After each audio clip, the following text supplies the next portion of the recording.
देखो गिरिराज जी में और भगवान में कोई अंतर नहीं है। भगवान नारायण ही ब्रज में गिरिराज स्वरूप में विराजमान है। तो भगवान ने आज्ञा दी, सब ब्रजवासी प्रसन्न हुए कि लाला ने जो कही है सो हम वही करेंगे, लाला की आज्ञा पालन करेंगे। सो श्री ठाकुर जी के संग मिलके सब गिरिराज जी के पूजन में गए। कल आप सबने गिरिराज जी का पूजन किया। गिरिराज जी का पूजन करने के बाद भगवान ने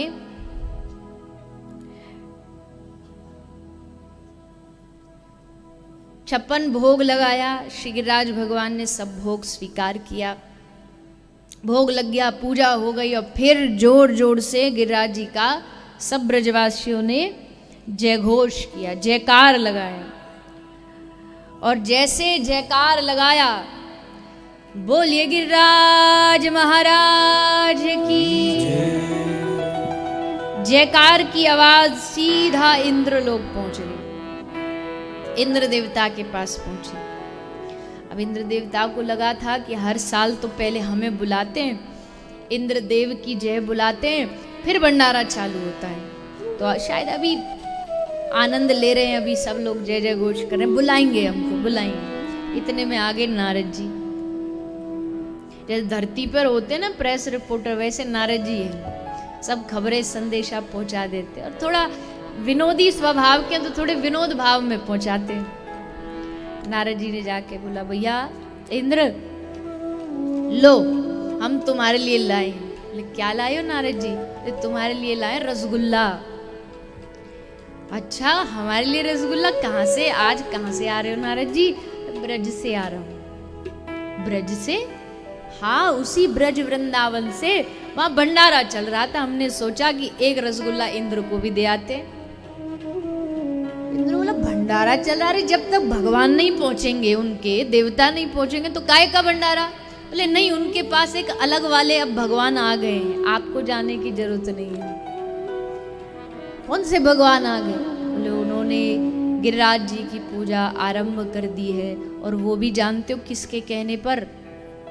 वो है ना एक छोटा सा 7 साल का बालक, उस बालक के कहने पर तुम्हारी पूजा छोड़ के गिरिराज जी की पूजा शुरू कर दी।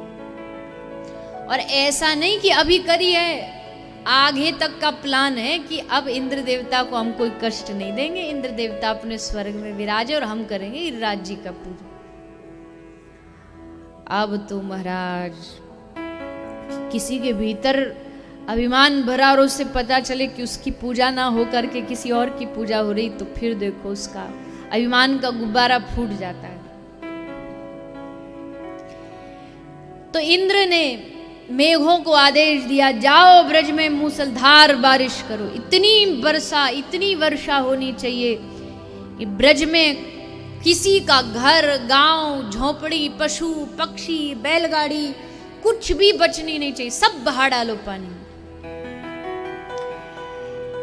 इंद्र मेघों का राजा है, कैसे मना करते मेघ? बारिश होने लगी, पूरे ब्रज में वर्षा हुई। सारे ब्रजवासी कृष्ण की शरण में गए। अरे ओ लाला, अरे ओ कन्हैया भैया, अनर्थ हो गया, महाराज इंद्र कुपित हो गए, क्रोधित हो गए, अब उनके प्रकोप से कोई बचा नहीं सकता। ठाकुर जी बोले नहीं, बचाएंगे, जिनकी तुमने पूजा की वही श्री गिरिराज महाराज बचाएंगे, चलो उनकी शरण में। और सबको लेकर के श्री ठाकुर जी गिरिराज जी की शरण में आए, गिरिराज जी को प्रणाम किया। और 7 साल के हमारे छोटे से लाला ने, छोटे से कन्हैया ने 7 कोस लंबा गिरिराज पर्वत अपने वाम हस्त की कनिष्ठिका उंगली पर धारण कर लिया। सारे ब्रज मंडल को उस गिरिराज जी ने सुरक्षित करते हुए सब ब्रजवासी उसके नीचे आके खड़े हो गए। सब अपने घरों से बैलगाड़ी, गैया, देखो सबसे मुख्य जो ठाकुर जी ने गिरिराज उठाया, किसके लिए उठाया? अष्टछाप के कवि शीत स्वामी कहते हैं, गैयन के हेतु गिरी कर ले उठाए।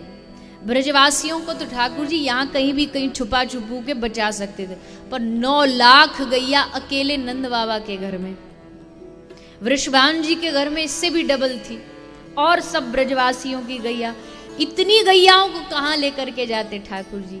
तो छीत स्वामी कहते विशेषकर गैयाओं की रक्षा के लिए ठाकुर जी ने गिरिराज जी को धारण कर लिया। सब आके गिरिराज जी के नीचे ठाड़े हो गए।